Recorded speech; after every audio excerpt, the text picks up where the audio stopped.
Bonjour tout le monde, bienvenue au webinaire ETOA. Je m'appelle Tim Ferris, je suis directeur du Policy et aussi je suis secrétaire général au bureau à Bruxelles.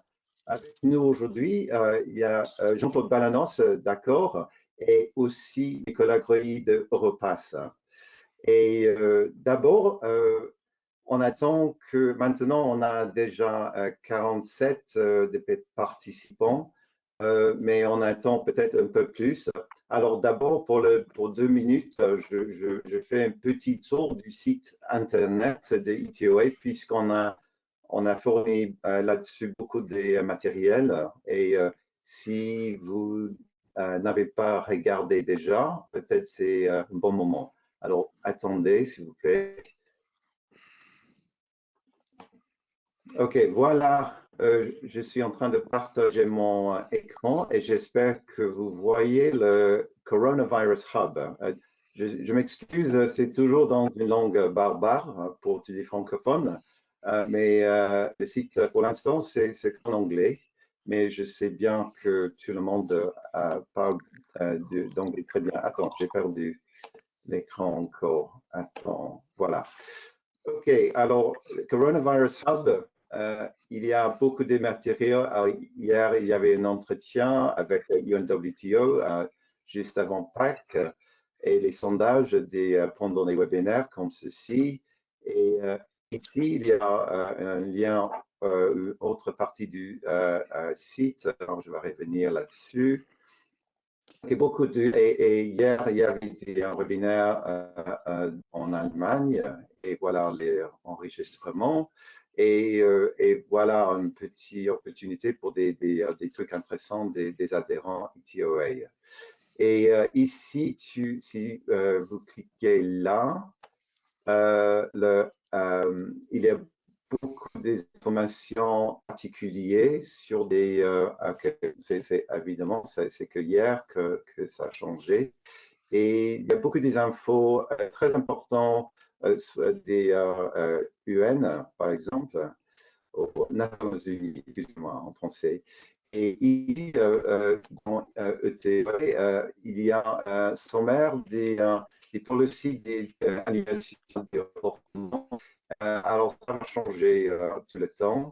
Mais ici, on a, par exemple, pour la France, il y a beaucoup des infos. C'est évident que les Français savent très bien, mais pour les étrangers qui ont besoin des infos sur, par exemple, l'ouverture de la tourisme en France, quand il vient, sera très pratique d'avoir des infos là-dessus. Et je vais inviter Jean-Claude dans quelques moments d'élargir un peu plus là-dessus sur l'ouverture de la possibilité, l'ouverture du tourisme en France et toutes les précautions, les propriétés qu'il nous faut pour le faire. Alors ça, c'est la fin du petit tour du site Internet. C'est primaire pour nos adhérents. Alors, si vous avez des commentaires plus tard avec la fonction des questions que vous voyez, alors vous êtes très bienvenus d'avoir des observations là-dessus. Alors, merci pour ça. OK, on est là. Alors, puisque depuis quelques semaines, évidemment, le monde est complètement changé et maintenant, je vais inviter Jean-Claude Balanos d'Accor de partager ses observations aussi parce qu'il est au conseil d'administration de ETOA. Et Jean-Claude, c'est à toi, s'il vous plaît. Bonjour à tous et bienvenue à ce premier webinaire dédié à la France. Ravi d'être avec vous. Nous sommes 70 déjà autour du webinaire. J'espère que vous êtes tous en bonne forme et que vos familles sont également en bonne santé. En tout cas, c'est tout le bien qu'on peut tous se souhaiter par les temps qui courent. Alors aujourd'hui, je ne vais pas parler vraiment au nom de Accor, mais je vais plutôt parler au nom de membres du conseil d'administration d'une part et d'autre part en tant que président des membres et des fournisseurs donc de TOA. Depuis le premier moment en fait de cette crise, nous nous sommes réunis tant au board qu'avec le conseil d'administration pour prendre des différentes dispositions rapides pour nos membres. En fait, c'est que peut-on faire pour nos membres, qu'est-ce qu'on peut leur apporter, quelles informations ils ont besoin et qu'ils peuvent trouver sur un seul site. Et justement, Tim vous a expliqué, justement, il a parcouru très très rapidement toutes ces nouvelles informations et le Covid Hub où vous pouvez retrouver les informations qui peuvent vous être utiles autant pour la France, mais également pour le reste des pays. Donc, je vous invite vraiment à le parcourir parce qu'on a mis tout en œuvre pour réunir un certain nombre d'informations et dans l'intérêt de tous. La deuxième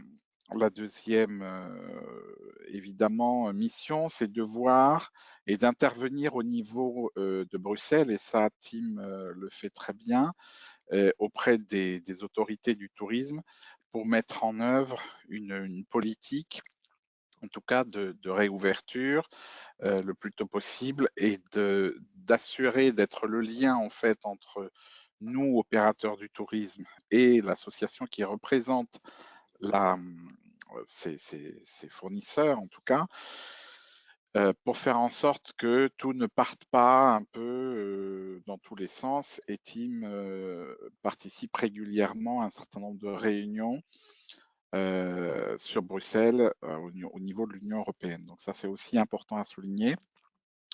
Et pour moi, la dernière chose, c'est aussi comment on peut vous apporter un peu plus de visibilité quant au futur de ce qui va nous arriver, et notamment la reprise. Parce qu'évidemment, nous sommes tous confiants sur une reprise.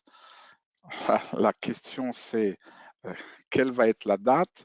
Elle sera certainement différente selon les pays autour de l'Europe. Et la reprise pour certains d'entre nous sera également liée à l'ouverture des frontières hors Union européenne, qui est évidemment capitale pour l'ensemble de nos métiers, puisque nous sommes tous liés et que nous avons tous une grande partie de notre clientèle qui est plutôt internationale, même s'il y en a une partie qui est européenne. Une bonne partie de cette clientèle-là est internationale. Mais nous avons aussi les marchés domestiques qui vont être évidemment les premiers qui vont réagir. Il est donc important de pouvoir aussi se recentrer sur ces marchés-là, ce qui n'était peut-être pas le cas de certains d'entre nous, qui n'est pas le cas dans notre ADN initial et qui n'était pas prévu dans nos plans pour 2020 ou 2021, alors que là, il faudra probablement qu'on se recentre sur des marchés beaucoup plus locaux et beaucoup plus régionaux plutôt que des marchés plus lointains, en tout cas dans un premier temps pour finir l'année. Et enfin, un point important sur lequel on va également travailler au niveau de l'association, et là, toutes les idées sont les bienvenues, parce que c'est ce qui prouvera aussi aux autorités touristiques que nous, les professionnels, nous mettons tout en œuvre pour assurer la meilleure qualité, la meilleure propreté, la meilleure hygiène pour recevoir le client dans nos différents établissements, que ce soit les musées, les restaurants, les parcs d'attractions, les hôtels évidemment, mais également toutes les méthodes de transport, que ce soit les autobus, les compagnies aériennes ou les trains. Donc là, évidemment, on va devoir travailler de façon différente.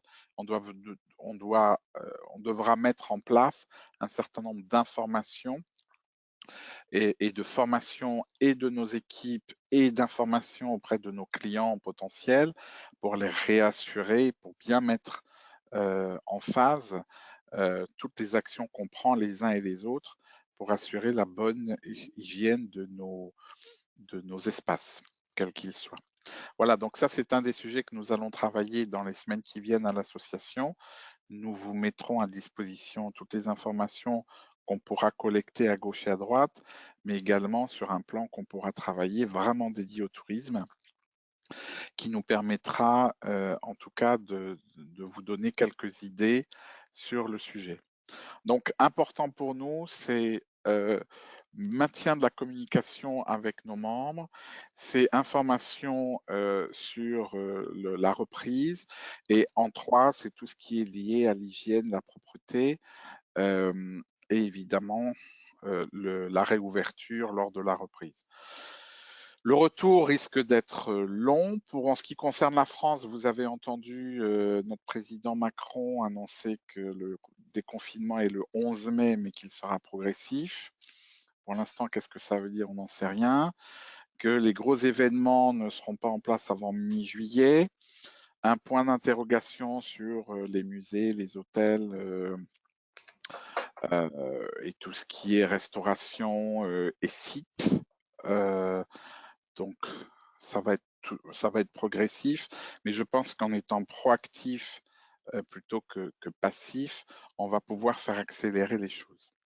Voilà en tout cas ce que je voulais moi partager avec vous, et à votre disposition à tout moment, avec tout le comité d'administration d'ETOA pour répondre à vos questions, soit en ligne, soit par mail, pour vous aider en tout cas à avancer et à faciliter la reprise avec vous le plus tôt possible. Voilà, je te redonne la parole, Tim. Merci beaucoup, Jean-Claude. Et en fait, avant que je passe la parole à Nicolas, on a déjà reçu une question de Audrey Lelay. Merci beaucoup de votre question, Audrey. La question, c'est peut-être c'est Jean-Claude qui peut commencer. Peut-être, c'est avez-vous des rapports sur les tendances du marché domestique? À ce jour, non. Par contre, nous avons des relations avec les régions. Tim, c'est peut-être quelque chose qu'on peut prendre en compte là, pour pouvoir se rapprocher des différentes régions. Très bien. Excusez-moi, il y a un peu de délai sur les lignes chez moi, alors peut-être c'est un peu difficile pour tout le monde. OK, on laisse comme ça pour l'instant parce que le premier sondage va discuter là-dessus un peu. Alors Nicolas, je te passe la parole et à toi.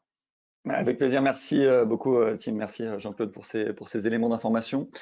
Alors moi, les informations que je peux vous partager aujourd'hui, j'abonde totalement dans le sens de Jean-Claude et les différents professionnels du tourisme avec lesquels on travaille, et au premier rang desquels ce qu'on appelle les institutionnels du tourisme, que ce soit les tourism boards ou autres organisations touristiques. Évidemment, le premier réflexe, et qui est plutôt sain pour sauver la saison touristique, c'est de se repencher sur le marché domestique.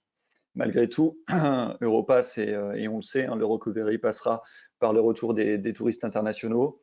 Notre métier, c'est effectivement de trouver des solutions permettant aux organisations européennes de pouvoir adresser le marché des touristes individuels chinois, les transformer et mieux les accueillir une fois qu'ils sont sur place. Dans ce cadre-là, première chose, c'est que évidemment, on s'est mis à la disposition de nos clients pour les aider à communiquer en cette période de crise. Il est important sur les marchés overseas, même si ce ne sont plus les vecteurs immédiats d'une croissance, voire même simplement d'un sauvetage de la saison touristique actuelle, il est important de ne pas perdre le lien. Donc la première chose qui a été mise en place, c'est effectivement de conserver une communication, alors un peu plus light, certes. C'est pas forcément le moment de mettre en place des grandes campagnes marketing à très court terme, mais d'une part, il faut garder le lien avec les touristes chinois, c'est important, ils s'en souviendront, ils s'en souviennent. Ils ont été très attentifs aux différentes campagnes, aux différentes marques de soutien qui ont pu être réalisées par les différents professionnels du tourisme lorsque la crise s'est déclarée en Chine, et ils s'en souviennent actuellement, donc c'est quelque chose d'important dans la mentalité chinoise. L'autre élément qui est important, c'est de préparer la suite. Dans ce cadre-là, juste pour rappel et en termes de fondamentaux du marché chinois, selon une étude du UNWTO, premièrement, le marché chinois est actuellement le premier marché émetteur mondial, donc on est quand même à plus de 2 fois en valeur le marché touristique américain. La deuxième chose, c'est que les prévisions, alors c'était des prévisions avant l'impact de la crise du Covid, mais les prévisions du UNWTO, c'est qu'on passerait de environ 150 millions de touristes chinois à date à 400 millions à horizon 2030. Donc, non seulement on est sur un marché qui est le premier marché émetteur mondial, mais en plus à croissance rapide. Encore une fois, on n'a pas l'impact du Covid pour l'instant sur ces prévisions-là. Et donc, l'avenir, le moyen terme, autant le court terme passe évidemment, et c'est une nécessité, par le marché domestique et par le marché national français.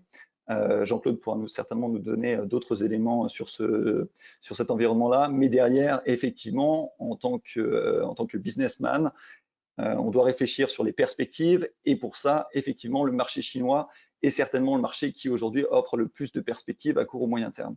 Alors nous, notre premier questionnement était de savoir quel est l'état d'esprit actuel de nos clients et des potentiels touristes chinois. Pour ça, nous avons administré avec nos équipes un sondage qui a été réalisé début avril. Donc, on est dans une période effectivement de gestion de crise et de maîtrise de la crise en Chine. Malgré tout, on était déjà dans une période de crise entre guillemets en Europe. Donc, au moment de la réalisation de ce sondage, l'ensemble des éléments étaient connus par les gens que nous avons sondés. Et je vais reprendre quelques données. Ce sondage est assez étonnamment positif. On ne s'attendait pas à avoir des indicateurs aussi positifs sur la mentalité des Chinois. Alors, donc on a sondé au total 613 personnes.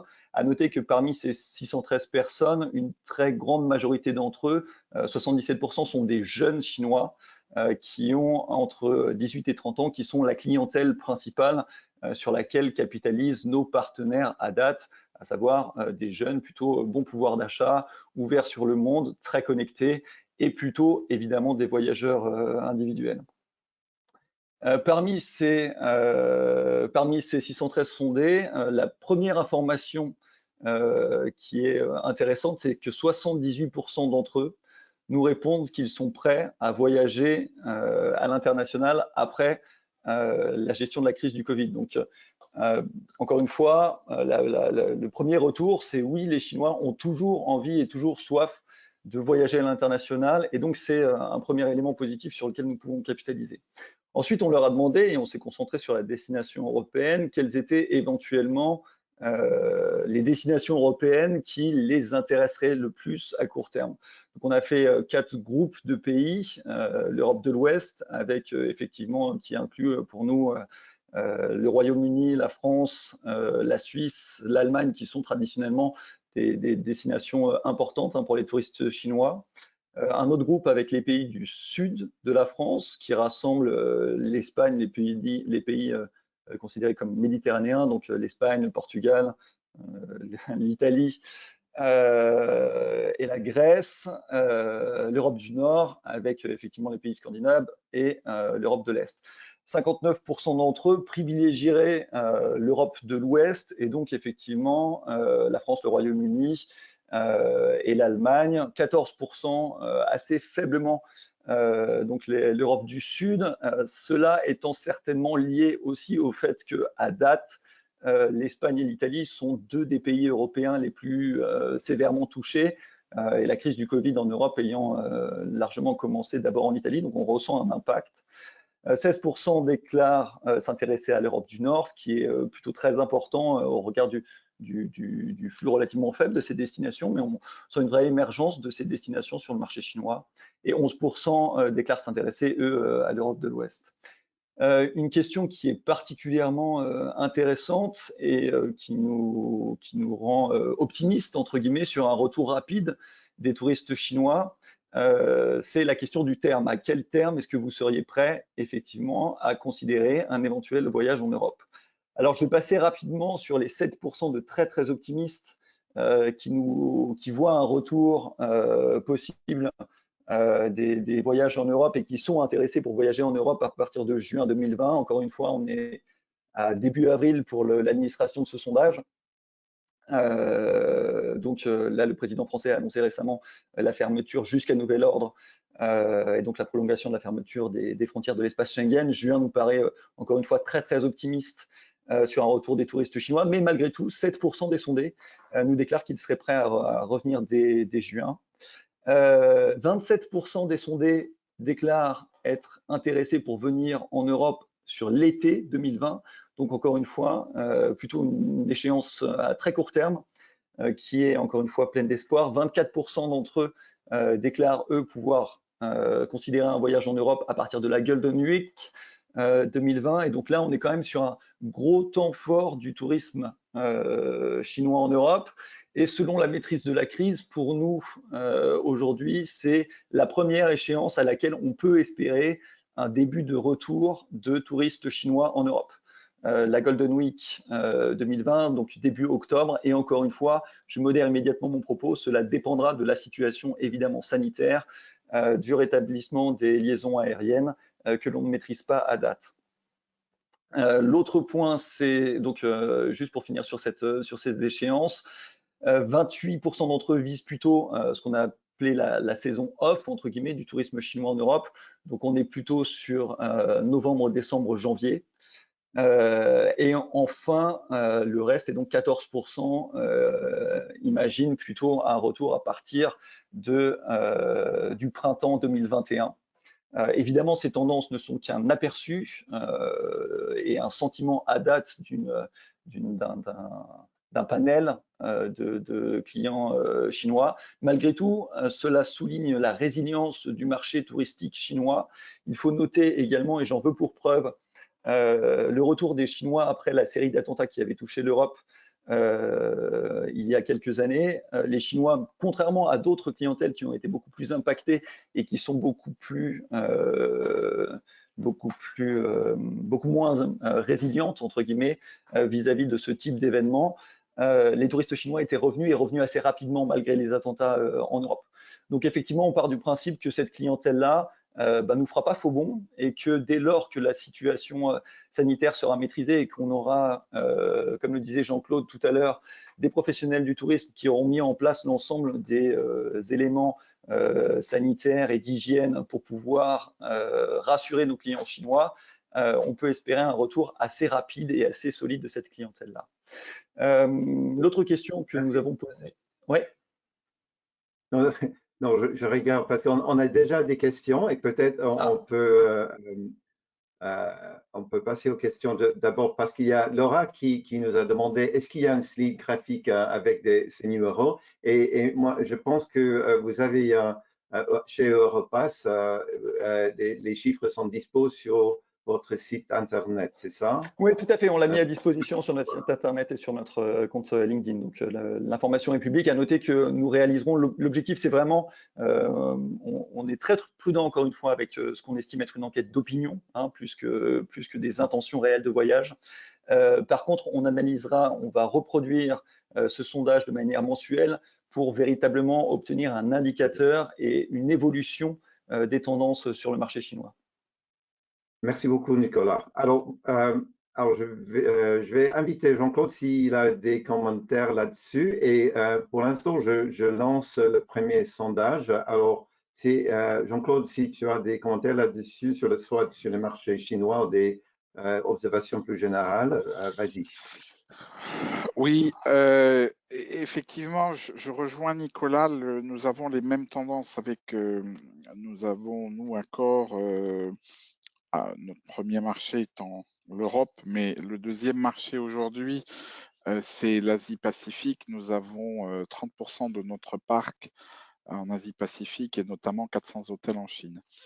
Nous avons commencé à noter depuis 15 jours, pardon, nous avons commencé à noter depuis 15 jours une augmentation des réservations, que ce soit évidemment domestique, mais voire même international, pour le mois de mai au niveau domestique et pour le mois de juin au niveau international. Donc ça corrobore ce que Nicolas vient de dire évidemment, et on est convaincu que les Chinois étant beaucoup plus résilients que les autres nationalités, ils seront les premiers à revenir en Europe. Ok, très bien. Et je vois qu'on a déjà à peu près 50% des gens ont voté. Alors, je laisse ouvert pendant encore 20-30 secondes. Mais c'est évident que la priorité, c'est plus ou moins l'accès au soutien aux ressources économiques, mais juste après, c'est les questions des annulations, remboursements. Mais si vous n'avez pas encore voté, votez. Et quand on attend un peu, alors je lire la question de Fanny Cadudal. Alors, c'est une question assez longue, mais pour parler du marché domestique que nous ne traitons pas d'habitude, la clientèle française n'a pas connaissance de l'existence des agences réceptives et ne connaît pas nos fonctions et notre valeur ajoutée.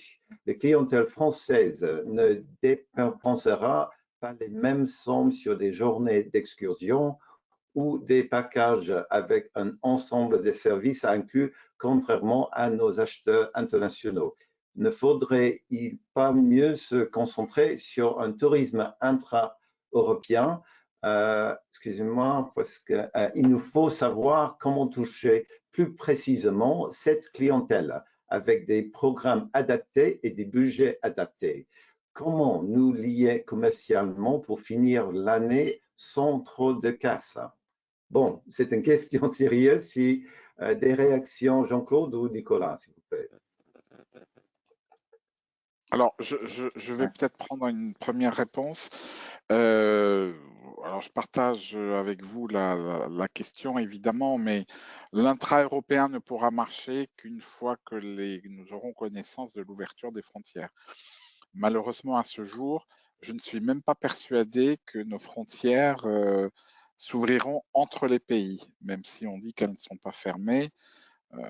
Pour l'instant, c'est pas tout à fait ça. Je ne sais pas si vous avez entendu notre ministre français Djebari qui dit qu'il ne faut pas prévoir les vacances cet été, le ministre anglais qui dit qu'il déconseille à toute personne de quitter l'Angleterre, et le ministre du tourisme espagnol qui annonce que l'Espagne doit se préparer à n'avoir aucun touriste cet été.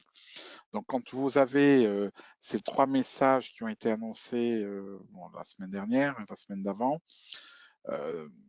le sentiment que l'on a, c'est qu'a priori, les frontières vont pas vraiment s'ouvrir, ou en tout cas, les conditions pour passer d'un pays à l'autre vont être compliquées. Donc, même si on souhaite tous pouvoir aller éventuellement chez nos voisins européens, je crains fort que ça va être un petit peu compliqué.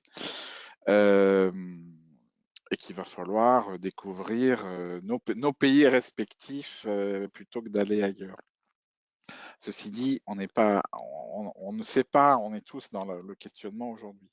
Par contre, il est clair que pour pouvoir attirer un certain nombre de personnes sur cet été, on va dire juillet, août, septembre, il va falloir revoir un petit peu la politique tarifaire et travailler avec des promotions, parce que je partage votre avis, nos clients français n'ont pas forcément l'habitude et d'un de payer autant et d'autres de faire appel à des professionnels du voyage pour voyager dans le pays. Et en tant que réceptif, c'est effectivement encore plus compliqué pour vous, à part travailler avec des agences domestiques, ce qui vous oblige à revoir totalement votre organisation. Je ne vois pas trop comment ça pourrait être possible. Le fait de penser au marché intra-européen, oui, évidemment, mais c'est un peu le joker aujourd'hui. Est-ce que ça va être réaliste ou réalisable et à quelle échéance? Personne ne sait. Voilà pour moi. OK. Nicolas, est-ce que tu veux ajouter là-dessus ou je passe aux questions? Non, hélas, sur le tourisme franco-français, j'ai pas forcément de valeur ajoutée. Très bien. Alors, quelques petites questions, je crois, sont ciblées vers toi. Ces chiffres sont plutôt pour les individuels ou les groupes? Alors, chez toi, je crois que c'était pour les individuels, c'est ça? Exactement. Nous, effectivement, chez Europass, on est concentré sur la clientèle individuelle, donc on est clairement sur des FIT. Et d'ailleurs, juste pour revenir sur une autre data intéressante de sondage, mais je vous invite à encore une fois consulter notre site internet ou notre page LinkedIn pour la voir, c'est que effectivement on est sur une clientèle qui voyage majoritairement et qui souhaite voyager majoritairement en famille, puis en couple et entre amis, tout ça représentant 90% des répondants environ de notre sondage. Donc on est vraiment sur des personnes qui voyagent en dehors des circuits groupes. À noter, et vous êtes tous au courant, que pour l'instant, la vente de packages touristiques est encore suspendue en Chine. Donc de toute façon, on s'attend à ce que la clientèle individuelle soit de retour plus vite et de toute façon plus intéressante en termes de valeur et de consommation pour les professionnels du tourisme européen au sens large. Et merci. Et Céline a nous demandé, avez-vous d'autres infos que l'âge sur le panel des répondants chinois? Je crois que tu as dit qu'ils sont en moins de 30 ans, c'est ça, à peu près? Ouais, majoritairement, ce sont des moins de 30 ans. Bon, après, c'est un peu plus large que ça, mais majoritairement, ce sont des moins de 30 ans. Alors, le point, c'est qu'on a voulu faire ce sondage de manière la plus objective possible. Donc, il n'y avait pas de carotte, entre guillemets, il n'y avait pas de cadeau réalisé pour, enfin, donné pour les gens qui répondaient à ce sondage. Parce qu'on voulait effectivement avoir des gens qui étaient intéressés pour répondre et pour donner leur avis, plutôt que des gens qui répondaient de manière inattentionnée, entre guillemets, pour obtenir un avantage. La conséquence de ça, c'est qu'on a volontairement limité le nombre de questions, parce qu'on sait très bien que si on fait un sondage qui est administré en 20 minutes, et bien, au fur et à mesure, on en perd 80%. Donc on a effectivement une vision très limitée entre guillemets du panel en question. On connaît leur provenance, on sait qu'ils viennent des villes de Tier 1, on a effectivement leur âge, mais notre volonté c'était davantage de connaître les intentions de voyage plutôt que d'avoir un sondage précis et une enquête précise sur qui était le répondant. Ok, très bien, merci. Alors pour le premier sondage, en fait, c'était finalement 58 qui pensent que la priorité, c'est accès au soutien aux ressources économiques et 34% les annulations remboursement. C'est très intéressant. Et puisqu'on a déjà des questions sur le marché domestique, alors je passe direct au deuxième sondage. Alors je lance maintenant. Voilà. Votez. Pour l'instant, je vous pose une autre question. C'est de Stéphane Langevin. Lorsque cela sera possible, n'est-il pas nécessaire de prévoir excusez-moi mon français, de promouvoir nos destinations et offres respectives auprès des marchés lointains afin de préparer le futur? Ne risque-t-on pas de se couper l'opportunité de développement si nous ne recentrons attends, la question a échappé, excusez-moi. Si nous recentrons uniquement sur des marchés de proximité. Bonne question, Stéphane, merci. Des réactions, Jean-Claude? Pardon, Tim, j'ai pas compris la question, j'ai pas. Bon, je répète, excusez-moi, parce que l'écran a bougé pendant j'étais en train de lire les questions, excusez-moi. Alors, je recommence. C'est une question de Stéphane Langevin. Ouais. Lorsque ce sera possible, n'est-il pas nécessaire de prévoir de promouvoir nos destinations et offres respectives auprès des marchés lointains afin de préparer le futur? Ne risque-t-on pas de se couper l'opportunité de développement si nous nous recentrons uniquement sur les marchés de proximité? À toi, Jean-Claude. Alors, je pense qu'il faut faire ça en deux temps. Vous avez raison. Mais comme le dit Nicolas, nos amis ou nos clients internationaux connaissent quand même notre pays déjà pas mal. Les offices du tourisme, les comités régionaux du tourisme et toutes les autorités avec Atout France vont tout mettre en œuvre pour se recentrer sur les marchés principaux pour la France. Donc je pense que ça, chacun doit le faire à son niveau, mais ne nous voilons pas la face. L'effort pour moi est à mettre pour la fin de l'année sur le domestique ou l'intra-européen, et le long cours sera plutôt pour 2021. Je n'imagine pas de toute façon revenir à la normale avant 2022 parce que 2021, il y aura une récupération de tous ces clients qui éventuellement ont reporté leur voyage de 2020 sur 2021. Mais, mais est-ce que tout ça va repartir de façon normale? Pour l'instant, personne ne le sait. Et nous, professionnels, on est également en train de, je veux dire, revoir toute notre organisation à ce sujet. Tout ne pourra pas se faire avec du prix, hein, parce qu'évidemment, les marges, comme vous le savez, sur le marché du tourisme sont déjà assez faibles. Donc là, il va y avoir une grosse pression sur les prix. Je pense que c'est un mélange des deux, en fait. L'important, c'est quand est-ce qu'on lance la partie plus lointaine par rapport à la partie domestique. En tout cas, c'est clair que pour l'instant, c'est la domestique. Et pour plus tard, ce sera l'international. Ceci dit, encore une fois, nos clients internationaux connaissent bien souvent mieux notre pays que les clients domestiques. Donc, je pense qu'il y a un effort à faire sur la clientèle domestique pour pouvoir faire découvrir des lieux encore méconnus par bon nombre de nos nationaux. Voilà. Oui. Bon, est-ce que je peux poser encore une question, Jean-Claude, de Karen là? Avez-vous une estimation sur la période du retour pour des groupes chinois? Les demandes que nous commençons à avoir sont pour septembre-octobre, pas avant. Septembre, c'est encore assez fragile, mais c'est à partir d'octobre. Ok, merci beaucoup. Et on a reçu une question très importante. Pouvez-vous juste commenter chaque question du sondage, s'il vous plaît? Et oui, le deuxième sondage, c'est 72. On va donner la priorité au marché proximité domestique.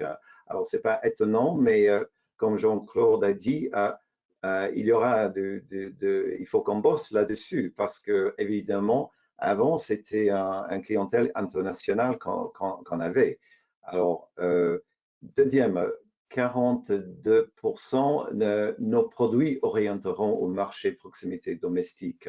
Alors, ça va changer. Et on sait déjà qu'on avait des questions des marchés long courrier, si sera possible d'avoir, par exemple, des petits déjeuners dans une salle à part et tout ça, s'il va changer. Et 22% pensent que des marchés long courrier demanderont des produits nouveaux ou des autres choses qu'avant. Tous les résultats des sondages seront disponibles sur notre site Internet après ce webinaire. Alors, je regarde encore des questions. Très bien, question de Jean-Louis Lanzarini. Il y a les intentions des vacances. Il y a des intentions des vacances, mais les Européens auront-ils les moyens de se payer des vacances? Qu'est-ce que vous en pensez? C'est un autre sujet. Alors, les informations qu'on, pardon Nicolas, les informations qu'on a aujourd'hui, c'est que on peut parler? Est-ce qu'on m'entend? Oui, Jean-Claude, on t'entend. Je pense que tu peux oui, continuer. curieusement, j'ai plusieurs informations sur les réservations de cet été sur le marché domestique.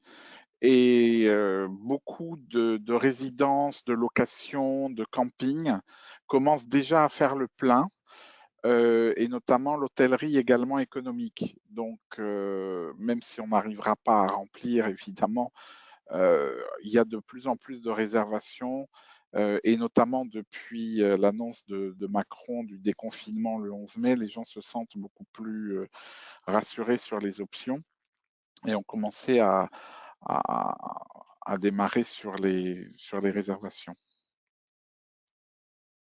Très bien, merci. Alors, j'ajoute encore une question de Fanica Dudal. Est-ce que le Royaume-Uni pourra faire partie des pays européens s'ils ne sont pas Schengen? j'ai de la demande du Royaume-Uni que je dois le dire. Mais en fait, rien n'a changé puisque le Royaume-Uni n'est jamais partie du Schengen. Mais s'il y aura des protocoles plus internationaux au niveau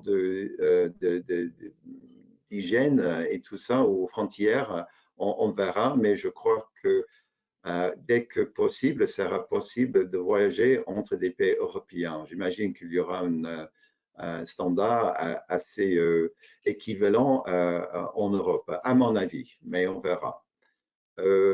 Alors, il nous reste 5 minutes.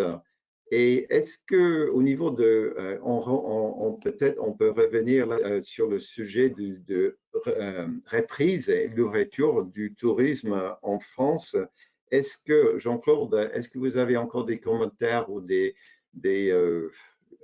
questions sur ce qu'il nous faut au niveau des politiciens, au niveau européen, pour que ça soit plus rapide et dans une façon qui respecte tout ce qu'il nous faut au niveau des hygiènes et des autres choses sanitaires?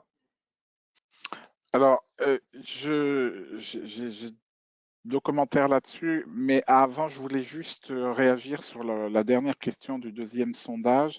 Quant aux nouveaux produits qui vont être demandés par les clients internationaux, je partage totalement cet avis et je pense que ce qui va beaucoup changer, et là, c'est plutôt Nicolas qui pourra, dans les sondages, peut-être poser les prochaines questions, mais je pense qu'il y a des destinations moins, j'allais dire le mot en anglais, moins crowdy, qui vont être beaucoup, enfin, des nouvelles destinations qui étaient moins visitées avant, qui vont l'être un peu plus. Parce qu'évidemment, les gens ne vont pas vouloir se concentrer là où il y a beaucoup de monde et beaucoup de queues et beaucoup de risques.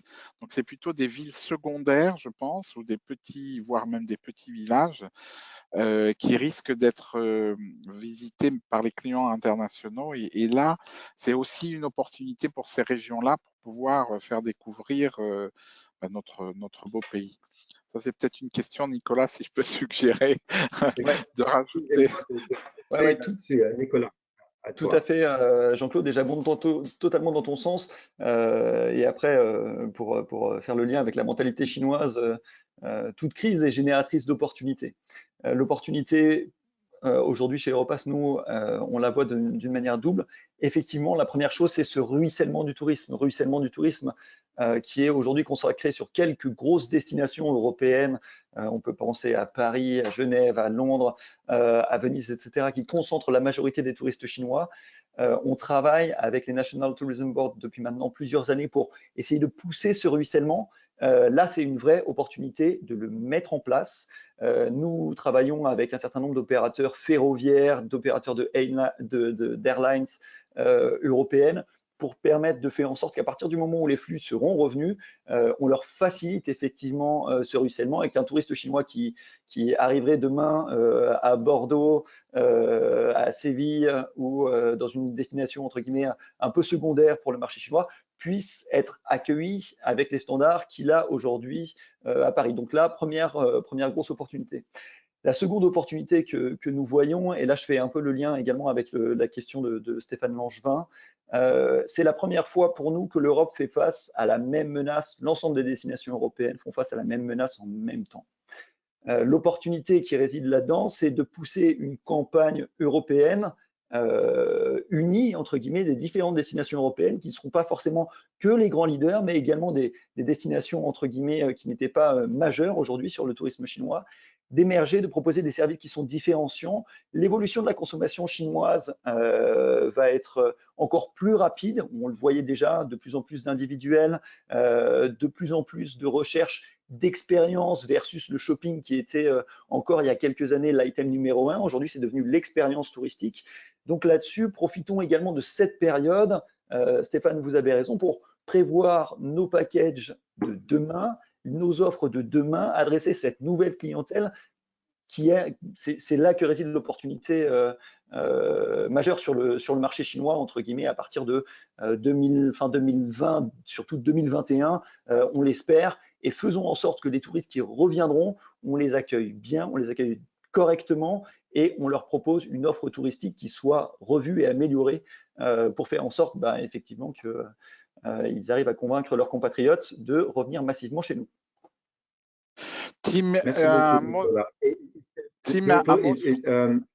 Un mot sur ta question, Tim. Oui, absolument. Il faut que je dise que, excusez-moi, la ligne est un peu interrompue, mais on est à 45 minutes, mais on continue puisque Jean-Claude et Nicolas gentiment ont dit que c'est possible.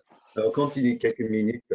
Et Oui, Jean-Claude peut-être oui, sur ta question, revenir. pour moi, la solution pour faire repartir au plus vite et faire entendre raison au gouvernement, c'est s'aligner entre professionnels, probablement par corporation, les tour opérateurs avec les tour opérateurs, les autocaristes avec les autocaristes, les restaurateurs avec les restaurateurs, les hôteliers avec les hôteliers, mais présenter, et nous en tant qu'ETOA, évidemment représentant la totalité de ces secteurs-là, présenter aux différents gouvernements, parce que malheureusement, il n'y a pas qu'une seule voie en Europe, même si ce serait l'idéal demain, mais présenter aux différents gouvernements nos stratégies, nos plans, les précautions qu'on va prendre et tout ce qu'on va apporter de nouveau et de mieux, comme disait Nicolas, pour ces clients-là.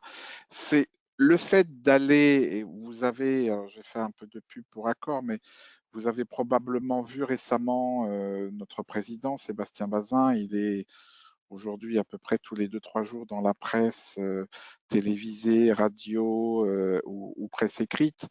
Nous mettons en place avec l'ensemble de nos collègues hôteliers, indépendants et chaînes, des actions et que nous présentons au gouvernement pour faire repartir le tourisme. Sébastien Bazin, notre président, a déclaré l'autre jour que même si Macron imagine l'ouverture des hôtels en juillet, il souhaite que les hôtels, Bazin en tant qu'Accor et représentant des hôteliers, on va dire que l'hôtellerie reprenne en juin. Et nous allons tout mettre en œuvre pour prouver au gouvernement que c'est faisable, réaliste, pour l'intérêt économique de nos entreprises, mais également dans le respect de l'hygiène et de toutes les précautions nécessaires. Donc tout seul, on n'y arrivera pas, mais c'est plutôt sous des associations, des corporations qu'on va y arriver. Ok, merci beaucoup Jean-Claude. Et j'ai une autre question que je sais très importante pour beaucoup des grossistes parmi nos adhérents. C'est une question de Céline Rebstock. Il y aura de nouveau une envie de voyager, mais est-ce que le voyage en groupe sera envisageable? Alors, est-ce qu'il y aura des voyages en groupe, Jean-Claude? Il y aura des problèmes là-dessus? Je ne vois pas pourquoi le voyage en groupe s'arrêtera ou s'arrêterait. Je pense qu'il y aura des nouvelles précautions à prendre, oui, probablement. Mais rappelez-vous du SRAS, je pense aussi qu'on a pour 3, 4, 5 mois de difficile, mais qu'après les choses vont quand même, j'ose espérer, baisser dans les risques et en tout cas dans la peur des gens. Ce qui est important, c'est qu'ils aient confiance très vite. Probablement, il faudra qu'on voyage avec des masques, il faudra qu'on serve les gens dans les restaurants différemment, qu'on s'assure de l'hygiène de façon différente. Et tout le monde ne pourra pas le faire, évidemment. Mais si on ne fait pas ça, effectivement, on a un risque. Et là, peut-être Nicolas pourra faire des sondages, mais je ne vois pas, alors bon, ils font que de l'individuel, mais je ne vois pas pourquoi le tourisme de groupe s'arrêterait. Il va être ralenti, il sera différent, mais pour moi, il va continuer. En tout cas, c'est comme ça que je le vois. Oui, clairement, juste pour abonder dans ton sens, Jean-Claude, c'est deux modes de voyage qui sont complémentaires. Et autant on a des touristes entre guillemets individuels qui souvent sont des repeaters, donc connaissent déjà la destination européenne, qui commencent à parler anglais, qui sont confrontés de manière régulière à la civilisation occidentale et au mode de pensée occidental. eux, évidemment, du fait des choses, continueront de plus en plus à voyager en individuel. Par contre, le marché de groupe est un marché différent, qui s'adresse à une population qui est différente et qui continuera de travailler. L'énorme avantage du groupe étant qu'ils auront rapidement à nouveau de la masse. Et donc, pouvoir travailler ce marché-là permettra également de réamorcer la pompe de manière importante avec un nombre de touristes important rapidement. Merci beaucoup, Nicolas. Bon, on est à 50 minutes. Il y a 2 minutes pour quelques derniers mots. Et je vois que peut-être il y a encore une question. En fait, c'est un peu à côté quand on a parlé avant, mais c'était Karen encore. C'est question pour Nicolas. Pensez-vous que les touristes chinois reviennent en France, mais en évitant les grandes villes touchées par le Covid? Alors, c'est pas que des villes hyper fréquentées, mais est-ce qu'il y aura un changement important là? Alors, c'est une possibilité. Maintenant, malgré tout, on ne voit pas un touriste chinois venir en France sans venir à Paris. L'autre point, c'est que les deux aéroports qui desservent la France, enfin qui desservent la Chine et les liaisons avec la Chine sont Paris et depuis quelque temps Nice. Il est clair que si la pandémie n'est pas maîtrisée en région parisienne, il y a très peu de chances de voir un touriste chinois prendre le risque de venir en France. Donc évidemment, comme je le disais tout à l'heure, certainement une opportunité pour les destinations qui ne sont pas encore présentes fortement sur le marché chinois d'émerger, ça c'est clair. Par contre, pas de retour des touristes chinois avant que l'épidémie soit maîtrisée dans les grands centres urbains, parce que de toute façon, c'est la porte d'accès à vos destinations. Donc, tant que Roissy n'est pas sécurisé, entre guillemets, ça va bloquer. Justement, en fait, il y avait une observation là-dessus de Marc Boulet qui a écrit que la reprise internationale va aussi beaucoup dépendre des mesures mises en place par les compagnies aériennes. C'est évident et c'est un bon point, Marc. Merci beaucoup. Alors, messieurs, on est presque au fin. Est-ce que vous deux avez des mots finaux avant qu'on laisse nos gentils participants? Jean-Claude, à toi.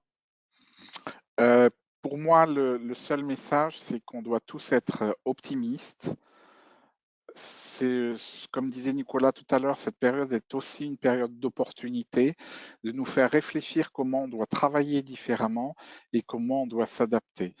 Seuls réussiront ceux qui feront ces 2-3 points pour pouvoir renaître de façon plus forte dans les années qui viennent. N'oublions pas la perspective des Jeux Olympiques en 2024 en France, qui va donner un coup d'éclairage sur la France, et ça commencera probablement dès 2021, voire 2022. Donc du coup, moi, je ne suis que positif dans cet état d'esprit-là. Certes, il va falloir revoir nos modes de pensée, nos modes de travail, mais c'est toujours de beaux challenges pour l'avenir. Donc restons optimistes et positifs. Nicolas. Très rapidement, j'abonde 100% encore une fois à ce que vient de dire Jean-Claude. Le dernier message, c'est entre guillemets courage, il faut tenir. Marché domestique sur 2020, il faut y aller. Par contre, commencez à réfléchir, commencez à adapter votre offre. Travaillez en groupe, travaillez à plusieurs, travaillez avec votre corporation, comme le dit Jean-Claude, travaillez avec le TOA, travaillez avec Atout France, etc., pour qu'on soit en ordre de bataille, pour faire en sorte que ça reparte avec des perspectives. Tenir, pour moi, ce n'est pas une belle perspective. Mais aujourd'hui, ils vont se présenter à terme des opportunités qui feront potentiellement que les touristes chinois notamment viendront plus nombreux, mieux, plus longtemps sur nos destinations européennes. On a encore plein de choses à montrer, notamment sur le territoire français à nos touristes chinois. Donc profitons de ces quelques semaines de confinement encore pour se mettre en ordre de bataille et prévoir notre stratégie. Ok, je suis tout à fait d'accord. Merci beaucoup, vous deux, pour vos commentaires et sagesse. Et en fait, pour ETOA, il faut absolument qu'on travaille surtout sur des liens entre le secteur public et privé, parce que maintenant, il faut absolument qu'on travaille ensemble pour l'avenir. Alors, merci beaucoup tout le monde pour nous joindre. Il y aura encore des webinaires en avenir et si vous avez encore des commentaires, n'hésitez pas de rester en contact. Merci beaucoup tout le monde et j'espère que tout le monde reste en bonne santé et à la prochaine. Au revoir. Au revoir. Au revoir à tous.